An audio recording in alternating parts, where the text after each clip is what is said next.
Merci à Robertine qui, malgré tout, a à cœur, d'offrir quelque chose aux enfants, une fois aux enfants, et concerne aussi les grands, et qui aussi ont des messages, que ce soit pour les petits, que ce soit pour les grands. Et nous remercions le Seigneur de l'aide qu'elle apporte au ministère des enfants. Je renouvelle mes vœux de bienvenue. Bienvenue à ceux qui nous ont rejoints entre-temps. Bienvenue aux visiteurs peut-être qui sont là parmi nous. Et que le Seigneur vous bénisse et vous permette de l'entendre au travers du message. Je vais vous inviter à prier avec moi.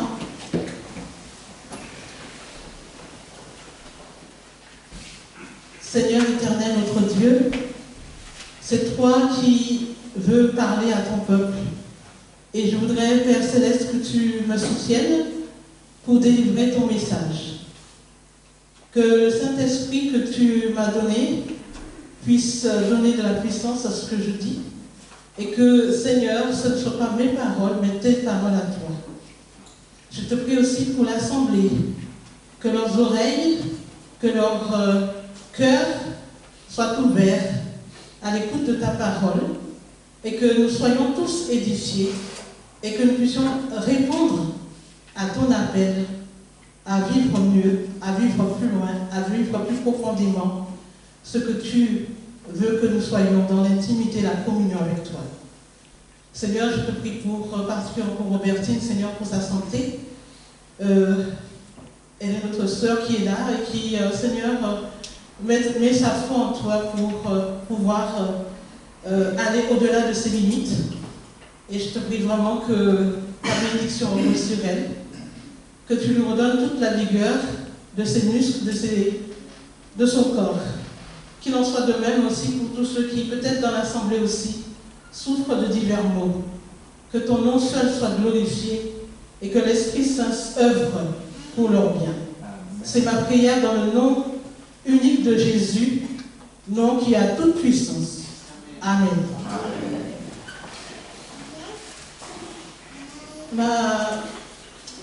Le message, j'ai intitulé, je vais te donner un premier titre, et puis là, ça ne me satisfaisait pas le titre, et j'ai trouvé à celui qui veut bénéficier de la vie, un vêtement spécial est impératif.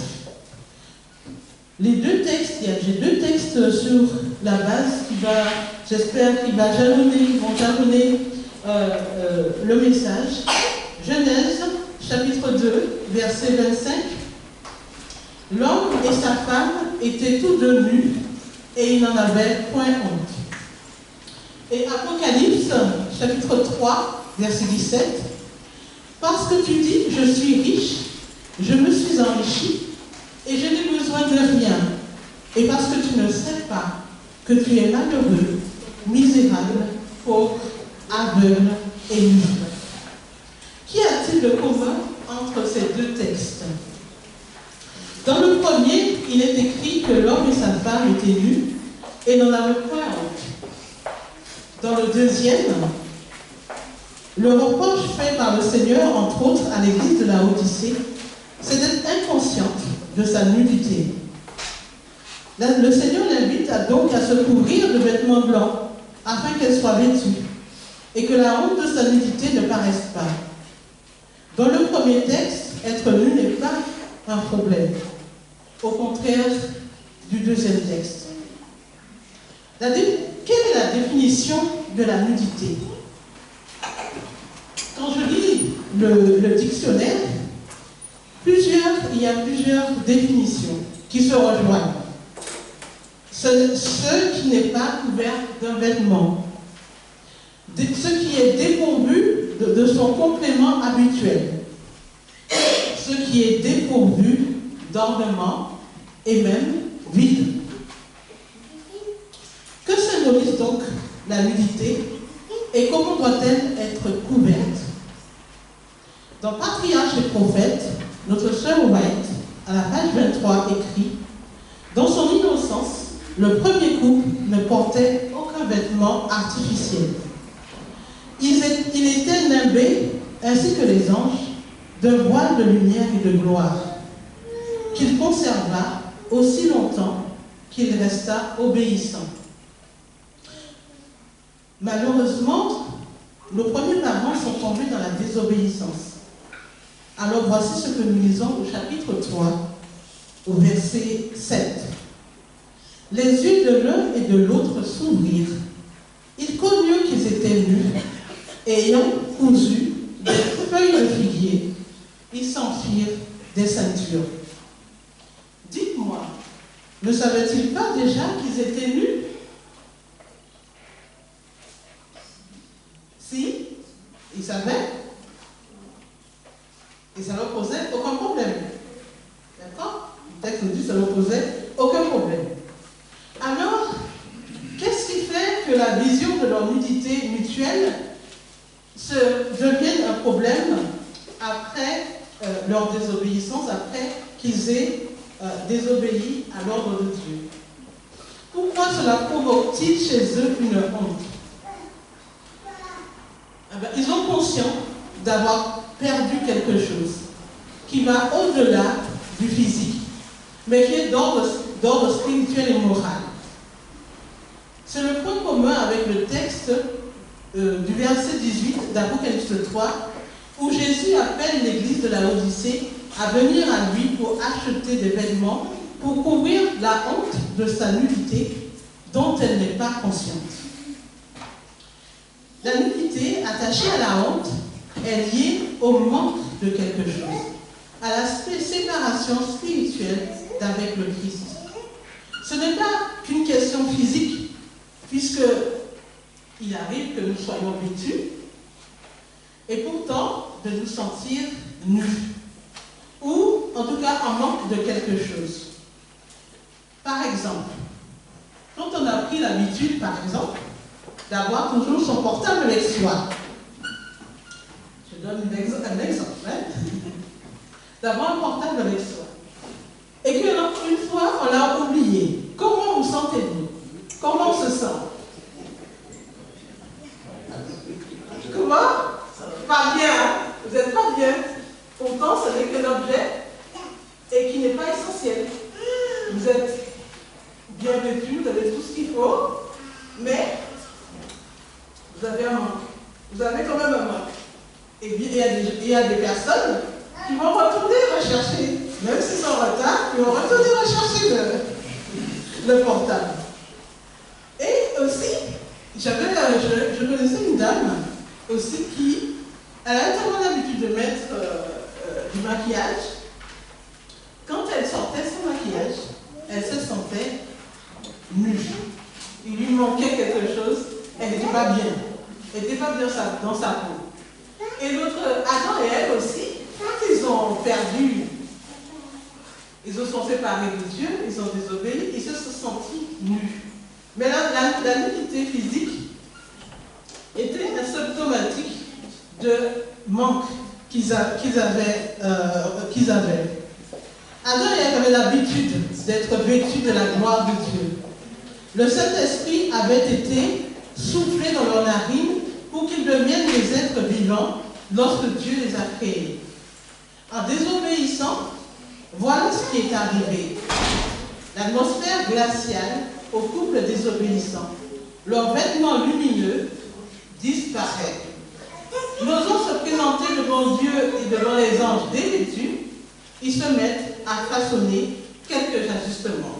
C'est Sœur White qui le dit toujours dans Patriarche et Prophète, au chapitre, à la page 34. L'église de la Odyssée, elle est inconsciente de sa propre nudité. Qu'est-ce qui est plus problématique? De sentir ça ou de ne pas le sentir? De savoir qu'il y a quelque chose qui ne va pas ou quelque chose qui ne va pas, alors qu'il y a quelque chose qui ne va pas. Qu'est-ce qui est plus dramatique entre les deux situations? C'est quand on ne sent pas que les choses ne vont pas, qu'il y a quelque chose qui ne va pas. C'est comme l'apôtre Paul dit qu'un homme qui a un visage, quand on se réveille un peu barbouillé, qui regarde dans une classe, et puis qui s'en va, peinard, comme si rien n'était, et peut-être que nous, on le regardait bizarrement, en se disant, mais peut-être qu'il a quelque chose qui ne va pas. Mais lui, pour lui, il est bien. Et ça, c'est plus dramatique que quelqu'un qui se sent qu'il y a quelque chose qui ne va pas. L'église de la Odyssée, je reprends, est inconsciente de sa propre nudité. Comment cela se fait-il? Je crois que, comme Adam et Ève, elle s'est confectionné un vêtement qui, malheureusement, ne cache pas sa nudité. La parabole des invités aux noces est un exemple d'une personne habillée, mais pas de la bonne manière ou avec le bon vêtement. Dans cette parabole, un invité est entré dans la salle de noces sans avoir l'habit de noces. Et nous savons ce qui est arrivé de lui. Matthieu chapitre 22, 1 à 14. Est-ce que vous vous rappelez de cette parabole? Cette parabole, les derniers, Dieu, je vais le prendre, parce que c'est quand même important. Donc Matthieu chapitre 22.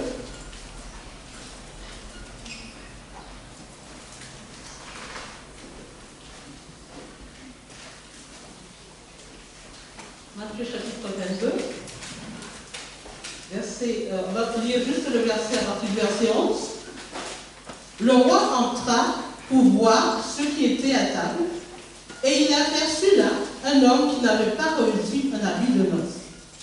Il dit, mon ami, comment es-tu entré ici sans avoir un habit de noces? Cet homme eut la bouche fermée. Alors le roi dit au serviteur, liez-le les pieds et les mains et jetez-les dans les ténèbres du dehors, où il aura des pleurs et des grincements de dents.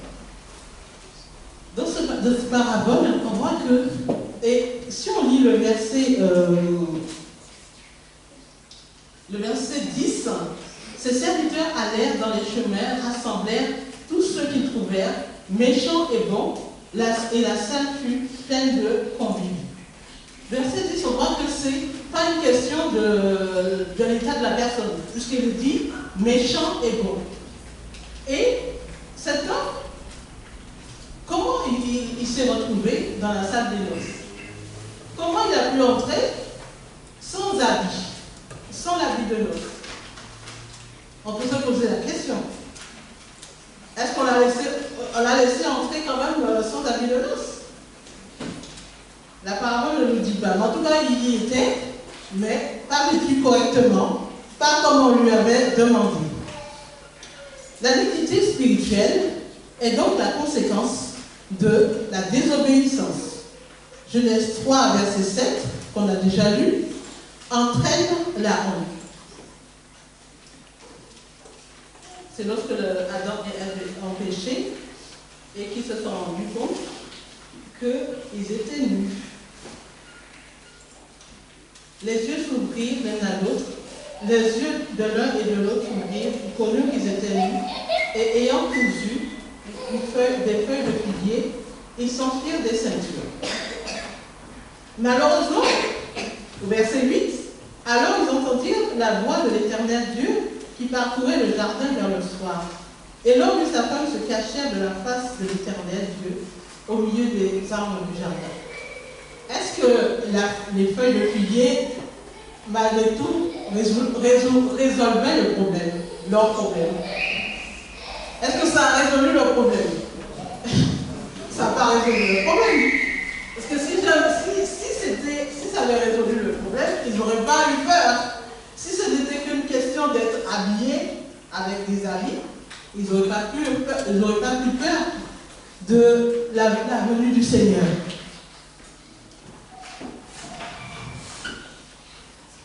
Apocalypse chapitre 16, verset 15 nous dit « Heureux celui qui veille et qui garde ses vêtements, afin qu'il ne marche pas nu et qu'on ne voit pas sa honte. » La nudité spirituelle aussi, elle a donc la conséquence aussi de l'absence de la présence de Dieu. L'apôtre Paul au chapitre 3 de Romains, au verset 23, nous dit « Tous ont péché et sont privés de la gloire de Dieu. Avec la nudité est lié le sentiment de la culpabilité, le sentiment du désespoir, la joie est partie et la tristesse l'a remplacée. Dans son livre Genèse ou l'Antimite, à la page 218, Jean Fleury dit « Il nous apparaît plus sage d'insister sur le sentiment de culpabilité qu'ils éprouvèrent parlant de Adam et Ève et transférèrent sur leur nudité physique, reflet de leur nudité morale. » J'ai lu une partie. Donc, l'explication, c'est que, en étant le sentiment de culpabilité qui allait avec la nudité physique, en fait, c'était un transfert qu'ils faisaient parce qu'ils étaient nus moralement. L'harmonie entre leur Créateur et eux avait été rompue. Dieu n'a jamais voulu que les êtres humains soient sans solution. C'est lui qui va leur offrir les vêtements qui lui plaisent. Genèse 3, verset 21 nous dit « L'Éternel Dieu fit à Adam et à sa femme des habits de peau, et il les en revêtit. » Jean Fleury encore nous dit « Seule l'intervention de Dieu rend au premier couple fautif une nouvelle dignité.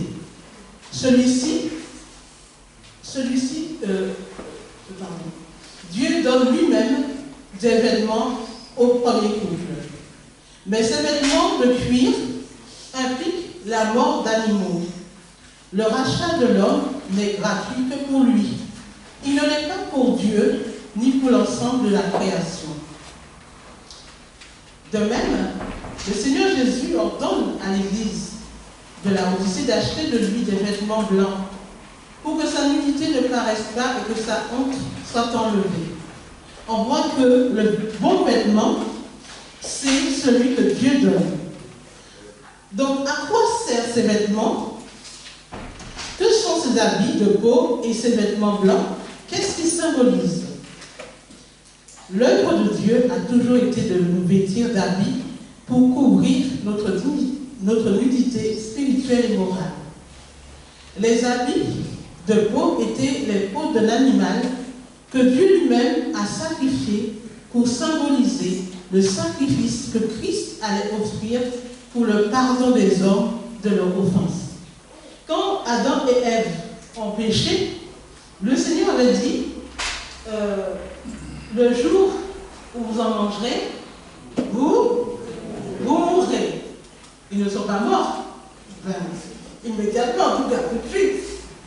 Et même ça a pris de longues années, des siècles. Mais qu'est-ce qui a fait que Dieu ne les a pas détruits tout de suite? Si ce n'est que la promesse qu'on connaît bien, Jean 3, 15. Et cette promesse, Dieu va le matérialiser par l'offrande, par le sacrifice d'un animal qui non seulement va servir du sang du pardon, mais aussi la peau de cet animal va servir à les couvrir. On voit que c'est Dieu qui offre le vêtement par excellence. Et dans tous les textes, on voit que c'est toujours le Seigneur qui donne le bon vêtement.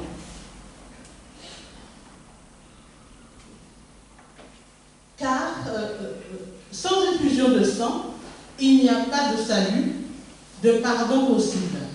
L'apôtre Paul nous dit dans 1 Corinthiens chapitre 6 verset 20 « Car vous avez été rachetés à un grand prix.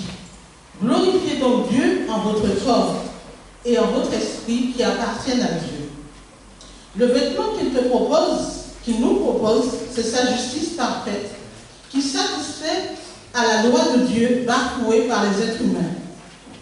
Christ nous a rachetés de la malédiction de la loi, étant devenu une malédiction pour nous, car il est écrit « Maudit quiconque est pendu au bois ».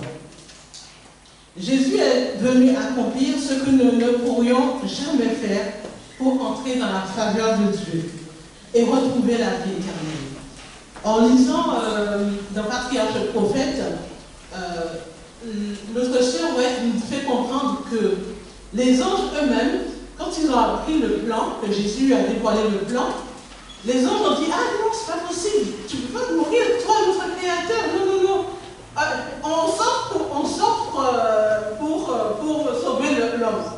Jésus a dit non, ce n'est pas possible. Vous pouvez pas, ça ne sera pas acceptable. Seul le Créateur de l'homme peut sauver l'homme. Et Adam et le premier couple aussi se disaient non, ce n'est pas possible, le Seigneur, que tu meurs. Ben, il voulait trouver une autre solution. C'est nous qui avons péché et toi, c'est toi qui vas mourir. Et ça leur a montré la gravité de ce qu'ils l'ont fait. Pourtant, c'était une seule interdiction. Et pourtant, ils ont échoué. Mais le Seigneur, malgré tout, comme on dit, il ne change pas de plan. Le plan du salut n'est pas venu après coup, comme on dit, plan B, mais il avait été prévu depuis longtemps.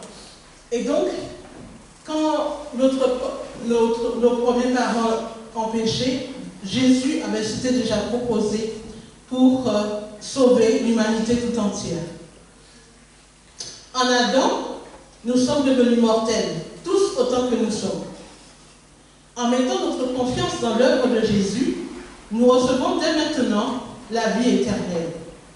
C'est pourquoi, voici l'invitation de Salomon nous fait dans Ecclésiaste, chapitre 9, verset 8. Qu'en tout temps, tes vêtements soient blancs, et que l'huile ne monte point sur ta tête. Apocalypse 3, verset 5, le Seigneur Jésus dit, celui qui vaincra sera vêtu de vêtements blancs, et je n'effacerai pas son livre du livre de vie. Ésaïe, verset 3, un vêtement de louange au lieu d'un esprit abattu. Le Dieu de la vie veut que nous vivions et nous fournit donc tout ce qui est nécessaire pour que la vie éternelle puisse nous être accordée par sa grâce, et non selon nos mérites ou nos efforts.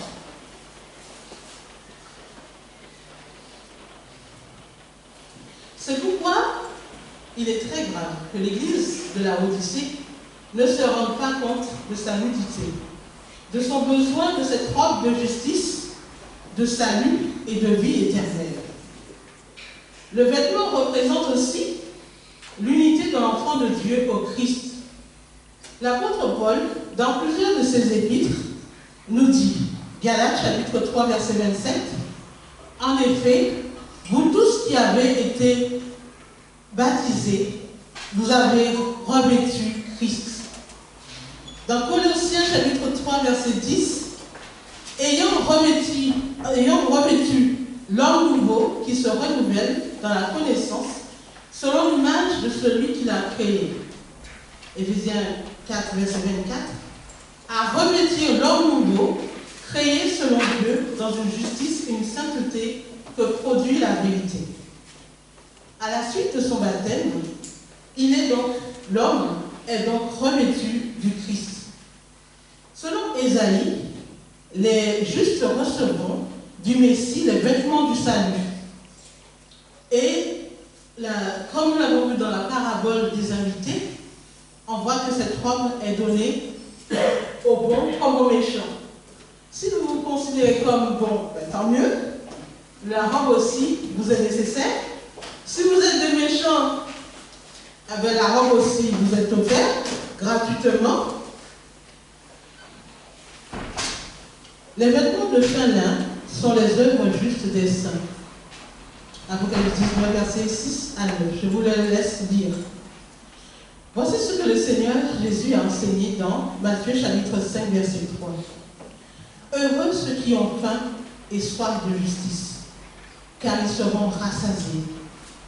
C'est le sentiment d'un besoin de la justice de Christ accordée que l'on soupire.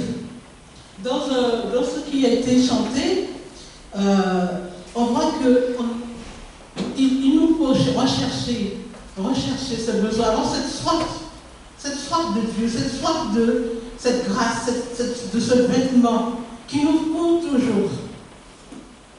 Si tu te sens nu, si tu te sens vide, si tu sens qu'il te manque quelque chose, viens à Jésus et il comblera ton vide intérieur.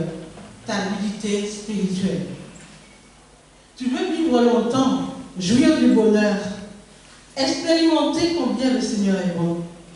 Alors Jésus t'invite et dit, viens à Jésus, ne tarde plus.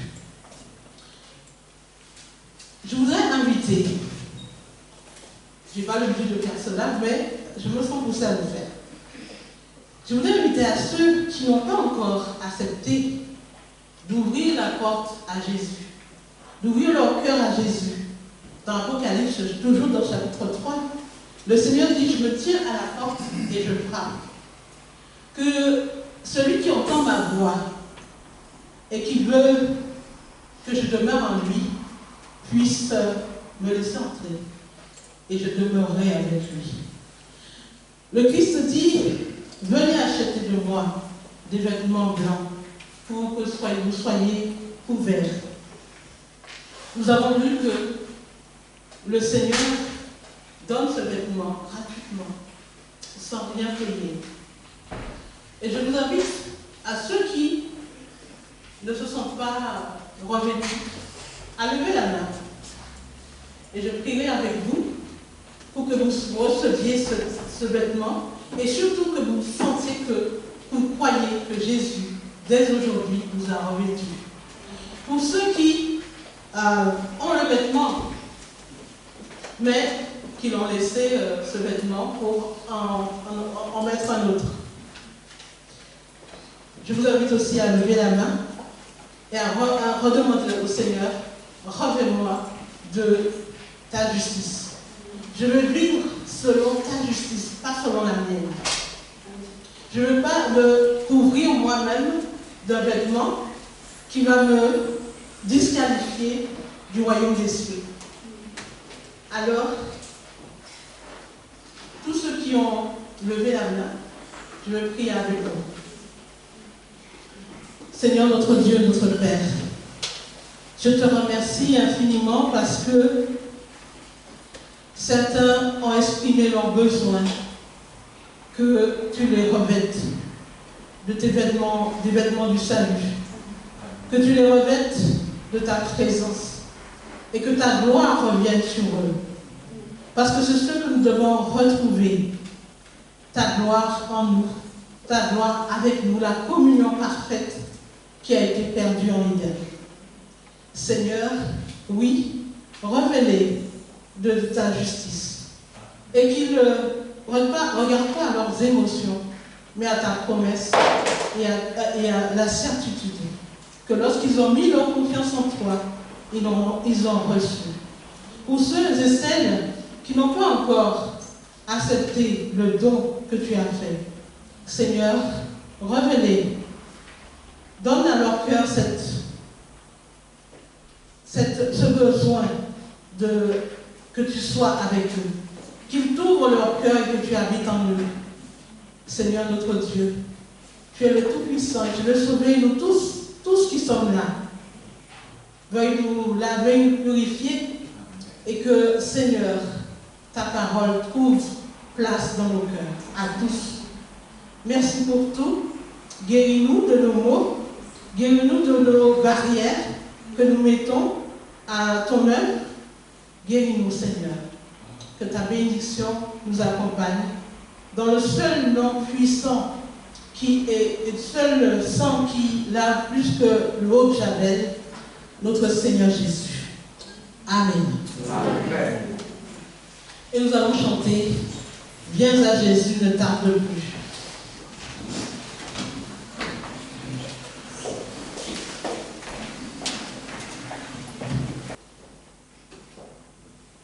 La bénédiction que je vais prononcer sera dans Hébreux chapitre 13, c'est une bénédiction que j'aime beaucoup, au verset 20 et 21.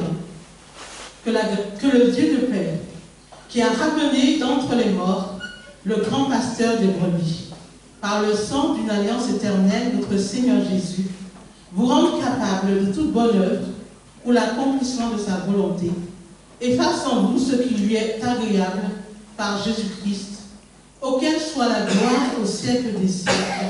Amen.